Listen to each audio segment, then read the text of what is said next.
Chitofadans checking in for the last episode of the SLR Magic series and the very first video of 2016.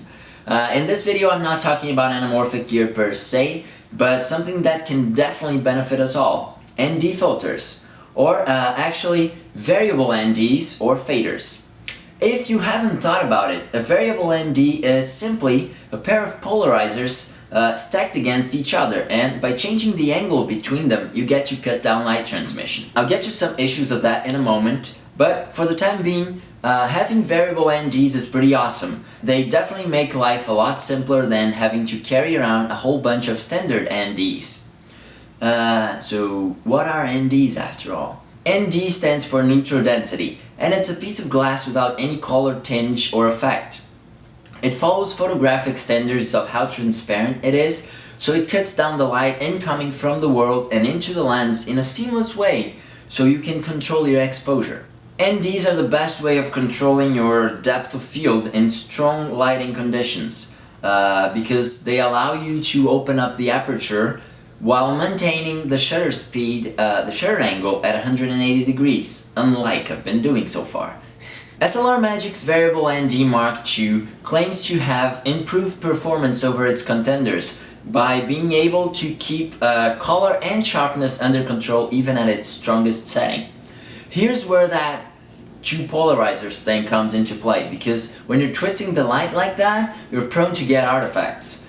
Most variable NDs get a lot of color shifting and loss of sharpness at their strongest position, even the most expensive ones. Rob, my partner from Creative Camera Rentals, helped me in this video by lending me his various NDs for comparisons. They are Tiffen, Lightcraft Workshop and Stingray. Each of them has a different maximum light stopping power. SLR Magic's cuts from 1 1/3 to 6 stops of light, which isn't a huge amount, but it's enough to get most outside shots exposed properly, if you're not riding your ISO through the roof, that is. This variable ND has 82mm rear threads, but you can also get a 77 version of it, and it has markings on the side from 1 to 10 that allow you to know the strength it's applied at the moment. This is very useful keeping tabs on how you're exposing your shots, how much ND you're applying to them. One thing that I had never seen before is this little lever here on the side that allow you to rotate the filter without touching the actual ring. And that is super useful because it prevents a lot of accidents of getting your fingers in the shot, which happens way more frequently than anyone would want. SLR Magic Variable ND Mark II is available at B&H, Adorama, and even SLR Magic's own website. You can get the 82mm version for $189 or the 77mm version for $149, which is kind of the same price range as its competitors, except for the Stingray, which goes for a lot more than that. One issue that comes up with the combination of polarizers and lenses with rotating front element is that even though the exposure won't change, the polarization will, and reflections go haywire across the frame, as you can see in this shot.